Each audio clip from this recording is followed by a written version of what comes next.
When the parallel beam of light falls on a spherical surface. So this is a parallel beam of light and this is falling on a spherical surface. Okay. Now at an angle theta from this side, at an angle theta, let us take an element. This element is of width d theta. Okay. So at an angle theta, let us take an element of width d theta, and this element is actually an elemental ring. Okay, so this is an elemental ring whose radius is r, small r, and this small r is equal to capital R sine theta.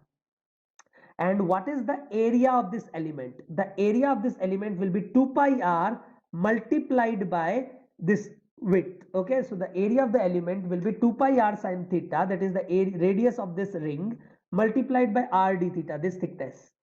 So that will be equal to 2 pi r square sine theta d theta. You know that n by t is I into area divided by E. Now what is area? Area is the component of area which is perpendicular to the beam, right? Now the beam is in this direction. So the beam is in this direction. The area is in this direction. Okay, I'm only checking for this element. For every element it will be same. So inside this element you can take lots of smaller elements. Okay, so if I take only this element, you will see that this element is making an angle theta with this, right? So if this is the parallel beam of light, this is the area, we need the component of area which is perpendicular to the beam, that means this one, that is dA cos theta. So I will write, for every element on this element you will have to take dA cos theta. So that means for the whole ring you will take dA cos theta. So I will write n by t is equal to I dA cos theta is the area divided by E. E is hc by lambda. So from this you will get n by t is equal to I dA. dA is this 2 pi r square sine theta d theta. 2 pi r square sine theta d theta cos theta divided by hc. Okay. Now df, you know that the force is n by t multiplied by the change in momentum. Now to find the change in momentum, we will have to take two cases. First case is we will assume that this is completely absorptive, or in one case we will assume that it is completely reflective. So here first we are assuming that it is completely reflective. Okay, so if it is completely reflective, in that case this is the beam. After reflection it will move in this direction. So this is just like the simple case of reflection where the change in momentum is 2h by lambda cos theta. So here also the change in momentum will be 2h by lambda cos theta, where this theta is the angle. Okay, so the change in momentum is 2h by lambda cos theta. So the net force will be equal to n by t, this is n by t, okay, I lambda 2 pi r square sine theta cos theta d theta by hc multiplied by the change in momentum, and that is equal to 2h by lambda cos theta. This force is along the change in momentum, and the change in momentum is in this direction. So this is the direction of the force. Okay, now if this is the direction of the force on this element, then on a symmetric element the force will be in this direction.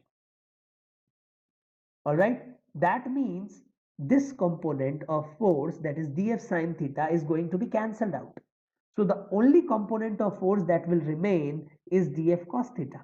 So that means from every element on this element, so from every small element on this ring element, you will need only this df cos theta. That means from this whole ring you will only need this df cos theta, right?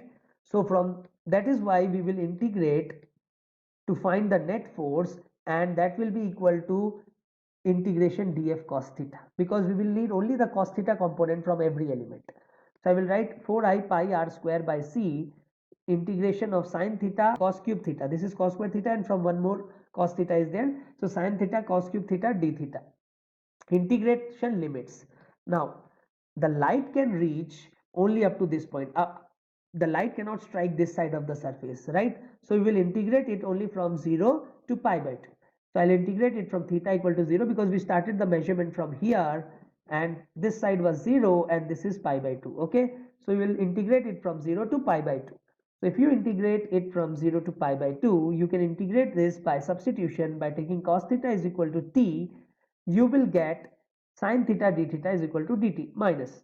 Okay, so from this you will get integration of minus t cube by 3 dt, that is minus t power 4 by 4, and t is nothing but cos theta, so you can put cos theta, cos power 4 theta by 4 from 0 to pi by 2. Now cos 0 is 1 and cos pi by 2 is 0, so we will get this integration as 1 by 4. Just put it here 1 by 4, you will get 4 I pi r square by c into 1 by 4, and that is equal to I by c into pi r square. So the net force is I by c into pi r square.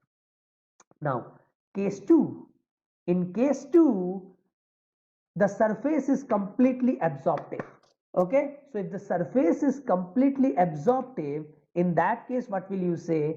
You will say that A is equal to 1 and the change in momentum this time is in this direction itself, and the change in momentum is h by lambda. Okay, because initial momentum is h by lambda and finally the momentum is 0 because it is completely absorbed. So the change in momentum will be h by lambda and it will be in the direction of the propagation, and on every element it will be in the same direction. So you can, this time you will say that f is directly equal to integration df, but for that first we have to find the df. Now you know that df is equal to n by t into change in momentum. Now n by t is same, so the n by t value is same, and that is equal to I lambda 2 pi r square sin theta cos theta d theta divided by hc.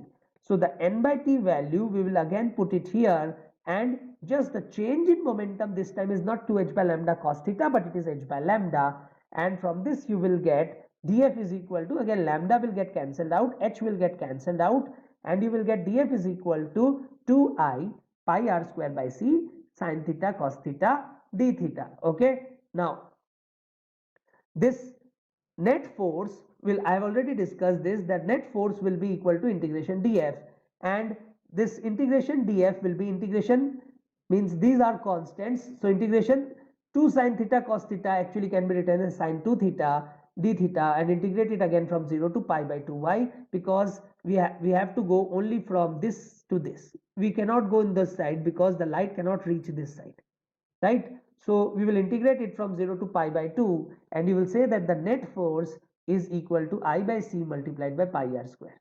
So the net force actually is same whether the surface is absorptive or the surface is reflective, okay, in case of a spherical surface, right? So the net force is nothing but I by c multiplied by projected area. You know that the projected area of a hemisphere is this area, this is pi r square. Okay, so I'll write this as the net force is I by c multiplied by the projected area in both cases. Now in the next part we will discuss the force on a hemisphere due to a point source of light placed at the center. So this is the point source of light and this is placed at the center of the sphere. Now if the sphere was complete, the net force will be 0 by symmetry, because on this side the force will be upwards and on this side the force will be downwards, and the net force will be 0 by symmetry. So I'll write, if the sphere is complete, net force on the sphere is 0 by symmetry. Alright, now there is a point source of light whose power suppose is P. Now listen carefully, in this case the light is not parallel. Light is not parallel, in fact light is radial. So if light is radial, in that case what will you say? Intensity varies with position, right? In fact intensity decreases with position. Okay, intensity is inversely proportional to r square. But at every point on this surface, the distance from the point source is same, so the intensity is same. So at every point on the surface, the intensity is same.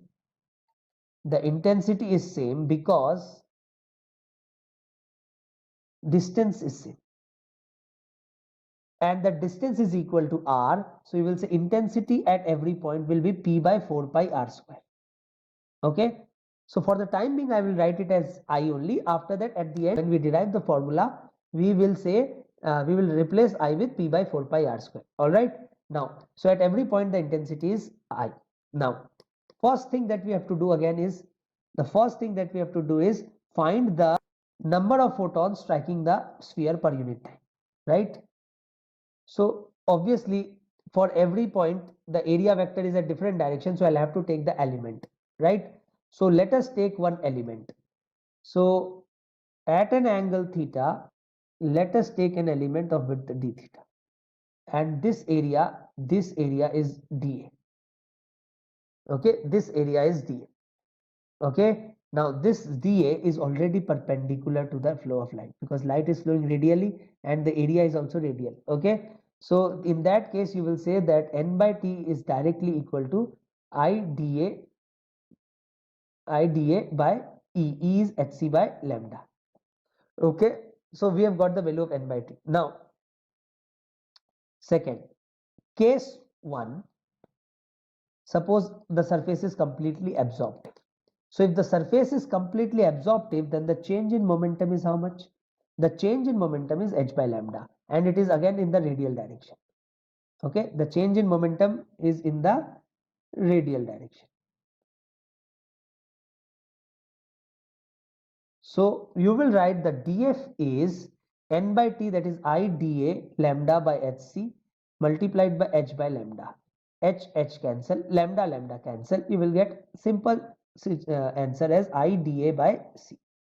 Now the thing is, there is a symmetric element here where the force is in this direction. Here the force is in this direction. You can clearly see that this component will add up and this component will cancel, right? So that means if this angle is theta, this angle is also theta, this angle is also theta, that means we need df sine theta. All right, so we need df sine theta only. So I will write f net is equal to integration df sine theta, because cos theta component will get cancelled out. So from this you will get I by c integration dA sine theta. Okay, but this integration dA sine theta is actually called the projected area. I will not calculate it. Okay, this is the projected area. The integration of dA sine theta is called the projected area. So from this you will get the net force is equal to I by c multiplied by the projected area, that is pi r square. Now I is p by 4 pi r square. I is p by 4 pi r square into c into pi r square. Now pi r square cancel. So you will say the net force on the sphere is p by 4c and it is downwards. Okay. Now case 2 will be when the surface is completely reflective. Surface is completely reflective. So when the surface is completely reflective, in that case r is 1. Now because this is a sphere and radius is perpendicular to the surface, so you will say that the light after striking this again moves in this direction only. That means the change in momentum this time will be 2h by lambda. This is similar to this case, the case 1 that we have discussed. Okay, so the change in momentum will be 2h by lambda. So that means the net force on one element will be equal to n by t, that is I dA, sorry, E is hc by lambda multiplied by the change in momentum of one photon. The change in momentum of one photon is 2h by lambda. H cancel, lambda cancel. So you will get 2I by c into dA. Again the same thing, the net force will be integration df sine theta, because the force due to reflection is also in this direction and the force due to reflection is in this direction. In this element it is in this direction. This component cancels out, this component adds up. We need only this component, right? So I will say that the force is integration df sine theta, and that will be equal to 2I by c integration dA sine theta. I and c are constants.